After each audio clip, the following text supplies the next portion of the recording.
ஆண்டவராகிய இயேசு கிறிஸ்துவின் வெளியேறப்பட்ட நாமத்தினாலே கர்த்தருடைய ஆவியான உங்களுக்கு கொடுத்ததான ஏஜே பவர் மினிஸ்ட்ரி ஊழியத்தின் சார்பில் அன்பின் நல்வாழ்த்துக்களை தெரிவித்துக் கொள்கிறேன். எனக்கு அருமையானவர்களே, இன்றைக்கு கர்த்தருடைய ஆவியான கொடுத்த வார்த்தையை நாம் தியானிக்க போகிறோம். எவ்வளவு நேரையா கர்த்தருடைய வார்த்தை சொல்கிறது, எவ்வளவு நேரம். நீதிமொழியின் புத்தகம் 6ஆம் அதிகாரம் 9வது வசனம் சொல்கிறது, சோம்பேறியே நீ எவ்வளோ நேரம் படுத்திருப்ப, எப்பொழுதும் தூக்கத்தை விட்டு எழுந்திருப்ப. கர்த்தரை ஆராதிக்கும்படியாய் நித்திரை மயக்கத்தை விட்டு எழுந்து தேவனை ஆராதிக்க வேண்டும். அதிகாலையில் கர்த்தரை தேடுங்கள், கர்த்தரை கண்டடைவார்கள்.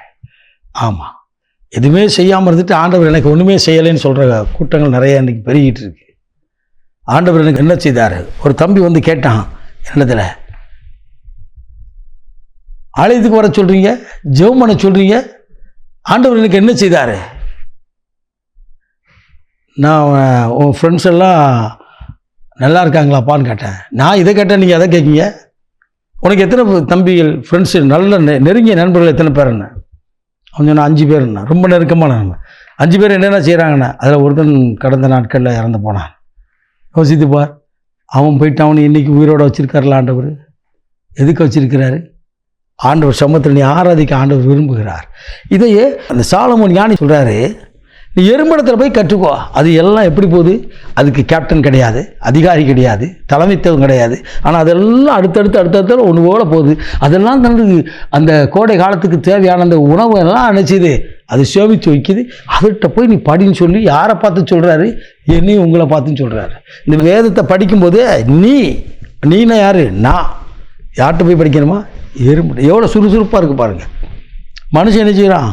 சில சொல்லுவாங்க, பிரதர் காலையில் அதிகாலை எழுந்திரிச்சு ஜோம் பண்ணணும். 2 நாள் ஜோம் பண்ணுவாங்க, 3 நாள் ஒருவேளை செல்லில் அலாரம் வச்சுருந்தா கூட அடிக்கும் போது அந்த பட்டனை அமைக்கி விட்டுட்டு திருப்பி நினச்சிடும், படுத்திருக்கோம். எழும்பணும், எழுந்து நித்திரை மயக்கத்தை விட்டு எழும்பி தேவ சமூகத்தில் நின்று ஜோம் பண்ணி பாருங்கள். அது அனுதினமும் அதிகாலை வேலைகளை நீங்கள் எழும்பணும், நான் எழும்பணும். எதுக்காக தெரியுமா? அதிகாலை தேர்வு கர்த்தரை கண்டடைவார்கள். எவ்வளோ நேரம் படுத்திருக்கணும்? இந்த அதிகாலை என்பது நிசப்தமான ஒரு நேரம். வேதம் சொல்கிறது, ஏதேன் தோட்டத்திலே கர்த்தர் ஆதாமோடு உலாவினாராம், பேசும்படியாக உலாவினாராம். இயேசு கிறிஸ்து இருட்டோடு எழுந்து தேவ சமூகத்தில் நின்று பிதாவோடு ஐக்கியப்பட்டார். அவர் அதிகாலை எழுந்து ஆண்டவரை நோக்கி ஜெபித்தார். நீங்களும் நானும் எழுந்து ஜெபிக்கணும். படுத்திருக்காதபடி சோம்பேறித்தனத்தை விட்டுட்டு, சோம்பல் பிசாசோட ஜெரக்கு, அவன் அதை கொண்டு வந்து தான் நம்மளை உட்கார வச்சிடறான், ஓரம் கட்டிடுவான். அப்படியே உட்கார பாருங்கள், அப்படி இருந்துருவாங்க.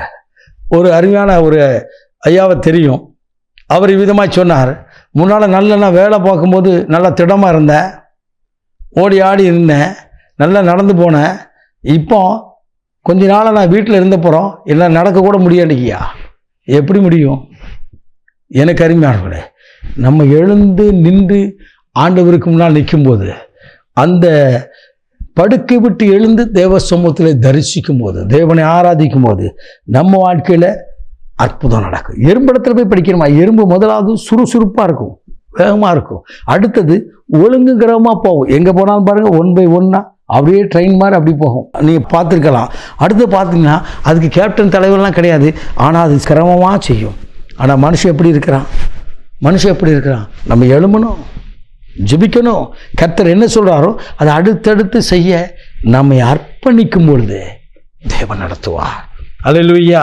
நீங்கள் அர்ப்பணிக்கும் போது உங்கள் வீட்டில் உங்களோடு இணைந்து ஜெபிக்க மற்றவர்களுக்கு இணைந்து கொள்வார்கள்.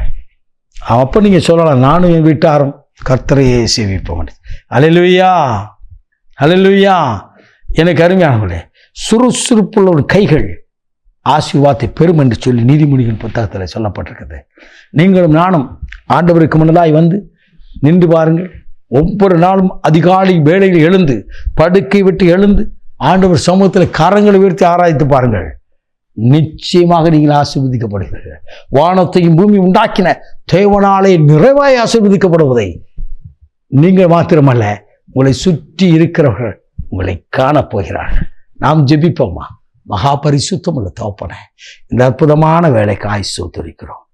இன்றைக்கும் உம்முடைய சமூகத்தில் கண்ணீரோடு நிற்கிற பிள்ளைகள் ஆண்டவரே, ஒவ்வொருவரை ஆசீர்வதியும். அப்புறம் தேவ சமூகத்தை நிற்கத்தக்கதா ஒரு பலனை கொடுப்பீராக.